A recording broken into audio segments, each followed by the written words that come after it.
আসসালামু আলাইকুম প্রিয় ফুটবল ফ্যান, আশা করি আপনারা সকলে অনেক ভালো আছেন। আলহামদুলিল্লাহ আমিও অনেক ভালো আছি। আজকে আমি যেই বিষয়টি নিয়ে আলোচনা করব সেটি হলো 2030 বিশ্বকাপ বাংলাদেশ যে তিনটি কারণে খেলতে পারবে। তো এই বিষয়টি নিয়ে যদি আপনি সব কিছু জানতে চান তাহলে ভিডিওটি না টেনে শেষ পর্যন্ত দেখতে থাকুন। আর আপনি যদি আমার চ্যানেলের নিয়মিত একজন দর্শক হয়ে থাকেন তাহলে আপনাকে অসংখ্য ধন্যবাদ। আর যদি নতুন হয়ে থাকেন তাহলে আপনাকে ভিডিওটি না টেনে দেখার জন্য অনুরোধ রইল। এই বিষয়টি শোনার পরে আপনার কাছে চমক লাগলেও লাগতে পারে যে বাংলাদেশের মতো দল নাকি 2030 বিশ্বকাপ খেলতে পারবে। হ্যাঁ ভাই, অবশ্যই বাংলাদেশ 2030 বিশ্বকাপ খেলতে পারবে।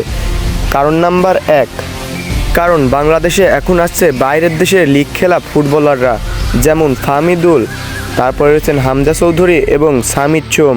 এদের মতো ফুটবলার যদি বাংলাদেশে আসে তাহলে অবশ্যই বাংলাদেশ 2030 বিশ্বকাপ খেলতে পারবে। নইলে আপনি একটু খেয়াল করে দেখতে পারেন, এক হামজা চৌধুরী আসার পরেই ইন্ডিয়ার কী অবস্থা হয়েছিল। যেই ইন্ডিয়া আগে বাংলাদেশকে নাকানি চুবানি খাওয়াতো, এক হামজা চৌধুরী আসার কারণে আরেকটু হলে ইন্ডিয়াকে বাংলাদেশ উড়িয়ে দিতে পারত। তাহলে বুঝুন, সামিদ সোম এবং ফাহমিদুলের মতো যদি আরও কয়েকজন বাইরের লিগ থেকে আসেন তাহলে বুঝুন বাংলাদেশ কী হতে চলেছে। কারোকে গোনার সময় থাকবে না আর আমাদের হাতে। কারণ নাম্বার 2, আরও যেই কারণে বাংলাদেশ 2030 বিশ্বকাপে চান্স পাবে তা হলো বাংলাদেশ পেতে চলেছে নিজেদের হোম গ্রাউন্ড, মানে নিজেদের ঘরের একটি মাঠ। নিজেদের একটি হোম গ্রাউন্ড থাকলে আলাদাভাবে একটি পাওয়ার পাওয়া যায়, যে পাওয়ারের কারণে বাংলাদেশ 2030 বিশ্বকাপে চান্স পেলেও পেতে পারে। দর্শকদের আলাদা পাওয়ার থাকে যেই কিনা দর্শকরাই ম্যাচ ঘুরিয়ে দিতে পারে।